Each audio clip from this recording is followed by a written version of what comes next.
தாவேக ஆட்சியின் சட்டம் ஒழுங்கு சீர்கேட்டை திசை திருப்பும் வகையில் அனிதா ராதாகிருஷ்ணன் கைது செய்யப்பட்டுள்ளார் என்று திமுக கொள்கை பரப்பு செயலாளர் எழிலரசன் குற்றம் சாட்டியுள்ளார். அண்ணா அறிவாலயத்தில் செய்தியாளர்களிடம் பேசிய அவர் இவ்வாறு கூறினார்.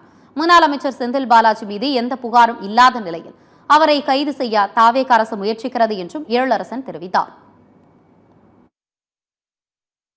ஆட்சியை வைத்து எதிர்க்கட்சிகளை முடக்கி போடலாமா, வழக்குகள் போடலாமா, பொய் அவதூறுகளை பரப்பலாமான்னு தான் இன்றைக்கி ஆட்சி நடந்துட்டுருக்கு. செந்தில் பாலாஜி அவர்கள் மீது ஏதாவது புகார்கள் இருக்கா, அந்த புகார்கள் வைத்து செந்தில் பாலாஜி அவரையும் கைது செய்யணும்னு சொல்கிறாங்க.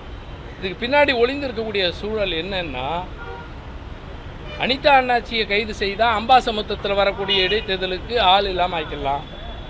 செந்தில் பாலாஜி அவர்களை கைது செய்தோம்னா கரூருக்கும் பெருந்துறைக்கும் தேர்தலில் வேலை செய்யாமல் ஆக்கிடலாம், தாராபுரத்துக்கும்னு.